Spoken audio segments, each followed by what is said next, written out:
money This- from Letoya's bank? No, I did not. Letoya is lying. Letoya is a pathological liar, and this saddens me.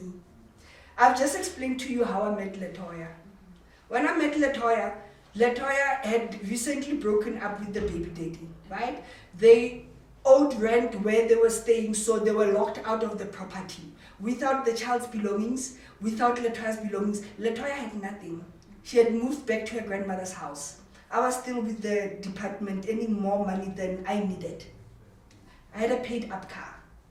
I had my own place. I had a home. You know, I did not steal money from Letoya. Actually, I stayed with Letoya on Grayston Drive at the Sky in a 50,000 rand penthouse. And at some stage, we moved to West Point because it was 10,000 rands cheaper a couple of months later. Because when we went on lockdown, which is the story that I wanted to tell, we were inseparable, right?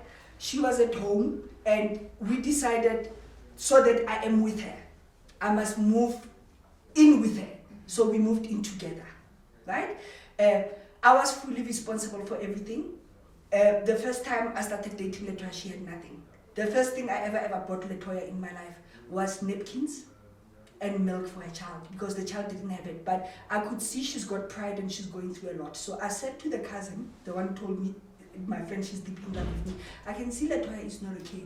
Can I help?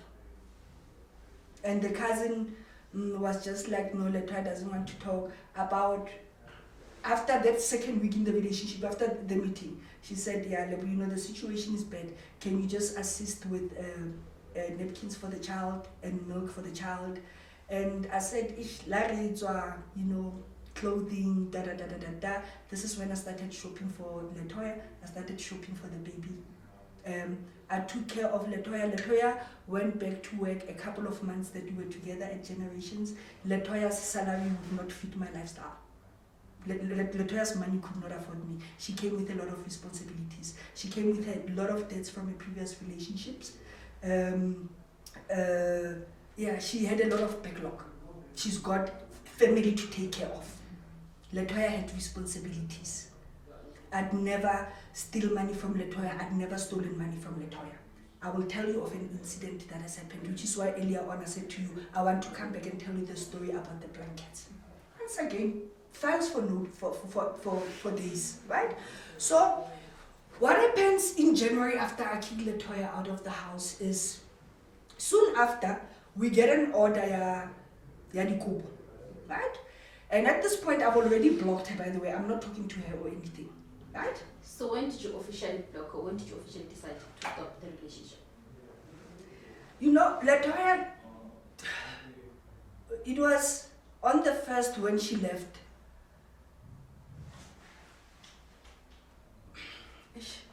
And then that same week, this Gobela, this scam of a Gobela that she went to, I sent her, I think, a message that week. And that was my last interaction or contact with any of them. And then I blocked the both of them. Which month was it? This was January.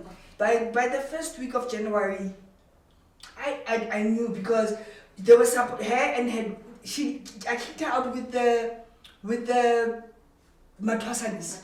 So they were supposed to have gone and spent a week where they were. So within that week, I sent a message to say, I said, yeah. When I did an interview with Mwago, there's a whole lot of screenshots that I sent in relation with that, and it's got the dates on it. It must have been, yeah, it was the first week of January. So the issue around the blankets and the money, right? So because I'm not talking to Letoya, I then send a message to the sister, Pauline. So I said to Pauline, look, there's an order again in Yadikobo, right? This is how much the order is going. The order is going to be 15,000, right? So what I'm gonna do is I'm gonna take 7.5 and give it to. Oh, firstly, I need to find out from the factory if the blankets are available, because I didn't really sell, so we hadn't been selling blankets. I'm gonna phone the factory and find out if the blankets are available. So what I'm gonna do is, from this money, I'm gonna keep. We own the company 50-50. I'm gonna take 7.5 and I'm gonna give Letoya 7.5, right? Only for Letoya to now, the person who ordered the blankets with me could not get hold of Letoya because we had both of our numbers on the business profile, right? So only at this point, Letoya realizes, oh, this person has ordered the blankets. Julia, you will not believe what Letoya had to say to this strange man about me. It will shatter you. What did she say? It will shatter you. There's nothing that she did not say. Okupa, this guy, I'm going to defraud this guy. I'm her bank management that she just fired in the business because I was scamming her. It's all here. It got so bad. This guy just called me to say, Norman, this guy now calls because he just got confused. Can I get the money back? What's going on? Letoya must reverse the money. I said to the guy, forward me the messages that she sent. She went on and on and on to this guy until I think that was the last time I broke down about Letoya. I cried that day, Julia. I cried my heart out. I think this was now part of the process of taking Letoya out of my system and realizing the snake that I've been married to. Right? You will not. The voice note to this guy does not know me from above soap. Him and the wife were saying, how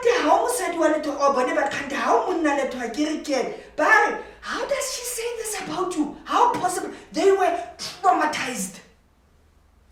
You know this guy and the wife, to date, I'm still very close to them.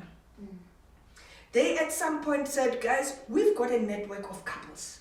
This guy said, Oslebo, I'm offering you guys counseling. He said, this is bad. And only then when he starts offering Letoya counseling and he's even saying to Letoya, how could you? I can only imagine, I am gutted.